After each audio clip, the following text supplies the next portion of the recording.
Yeah, at least it's so obvious that we are not dealing with just one God, but many gods. And as to all these many gods, whether the one true God is not the best ideal thing, or the many gods is the ideal thing, or the many gods is not the ideal thing, we are yet to come to that moment, because the answers hasn't been found in the one true God or in the many gods. But what we have clearly does not promote peace. To me, it does, as I've been analyzing. If you really get the idea what that I've been trying to pass through, is that there isn't any peace coming out. The many gods that we have in everybody's group, they have their own inspiration from their own God or their spirit to sort of let them understand the enemy is outside of anything which is not within the group. Outside of what they are is an enemy, and they might sometimes want to sit on a table and want to discuss things as if there is some process of understanding or peace going on, but eventually they don't really turn out to have the peace. We don't tend to see that experience of peace, but violence at all costs, at all ways, in all means, in all, what do you call it? In a way of observing things, we see violence in every way. Deep down in the hearts of individuals, it is more demonstrated in such a way that you can see people truly and really caring. There is this self-centered approach to everything, no matter how they try to do it. If you have, then I'm yet to know. But basically, if you read the books, especially the two main examples I've put to you, and you've listened to most of the videos, almost any of the videos that I bring forward, I've made some suggestions, whether unveiling the trap, the friendly trap, or the beginning of achieving peace.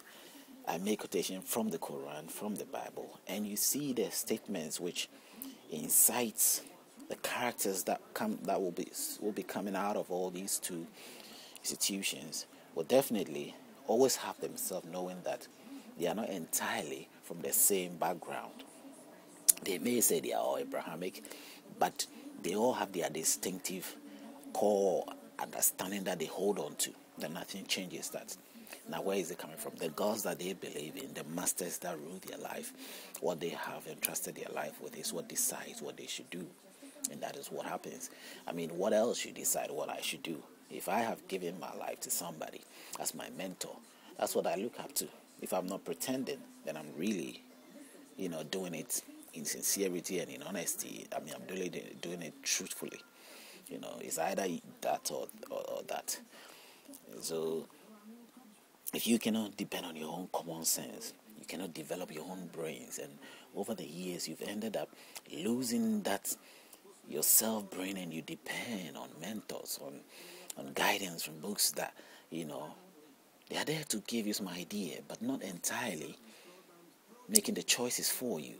You should make your own choice, because it's even accepted that in every generation, in every level, there was a different sort of advice, or the same advice might come just to help you, to guide, to see what you should do, but they cannot be emulated in the present time. The ways of what their life was at the times of when these books were written is definitely not the same as today. We accept the progress, but you can't accept for you to imitate exactly what they used to do at that time.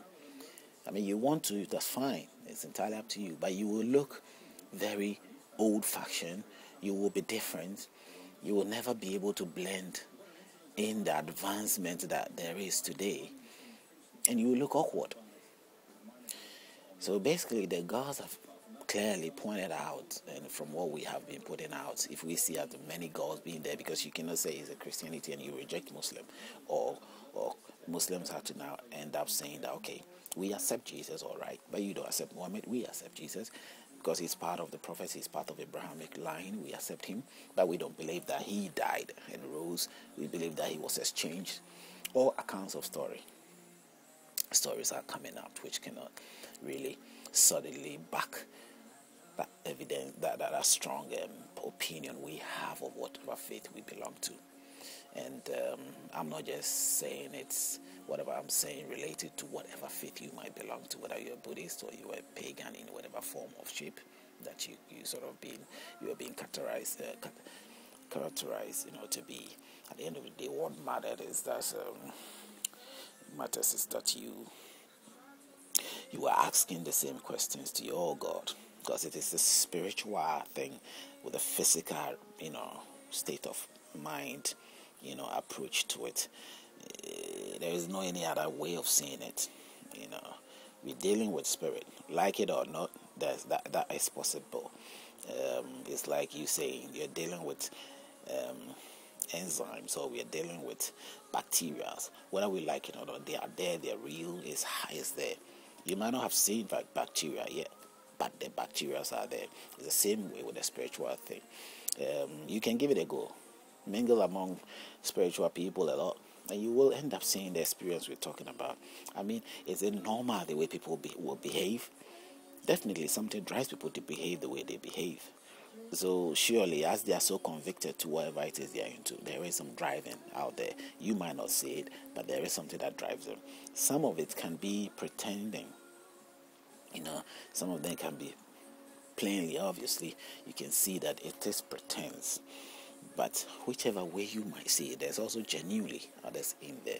I have experienced that, and I know, even though I had that belief of God, the Trinitarian belief that I had all those times in my life, yet I hadn't got that, I didn't have a real experience, But that real experience now has made me become more critical, because it didn't prove exactly what I believe. Others outside may think that it's proving that, yes, I have Jesus, or I have Muhammad, or I have whatever, because I have both background or both this. But it doesn't matter. The Spirit is not, openly made that declaration of acceptance that this is me speaking. In the Quran, if you read it from the very beginning, before he sent a message to Muhammad, he says, I am Allah, or I am God, most gracious, most merciful. If you read the Old Testament, I'm sure related to the Torah also, it stays there somewhere when he's speaking to Moses, I am the Lord God, the God of Abraham, Isaac, I'm the God of your fathers. There is that declaration of who and whatever the Spirit was. This is different. Let God be God. Is it the Spirit inside me making the effort to become God? And what effort is it making to become God? To become God, make me the subject and become God over me. Whatever you want to become, you can become. Like, fine, you have the power to do so. People have power to enslave other people and control them. People have power to end up colonize other people. We've seen all that in life. But does that mean that they created you? And we're talking of creation in a form of a person. You're creating the person, not necessarily building the character. That's a different thing. Your parents can even build you up, or say we brought you up, but they didn't create you. They brought you up. They brought the character in. They instilled the character that you have in you. Britain did not create all his colonies. He didn't create the colonies. He might have created borders, invent all sort of things, brought his culture in there. People learned, look up to them, and build their characters and became whatever.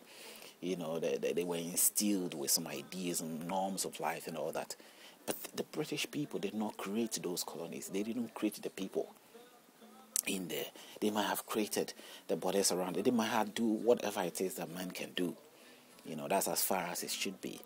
But it can be relatable. If the Spirit takes control of my life and the Spirit didn't create me, then we still have room to look for what the answer really is. What answer am I talking about? We are seeking for the Creator. We are seeking for the ultimate source from which we all came from. That maybe even spirits have come from that same source too. Because in humans, there are characters of those who are strong and those who are weak. So probably it stays with the spirit. They are so strong and those who are weak. But whichever way, we want the source that gave life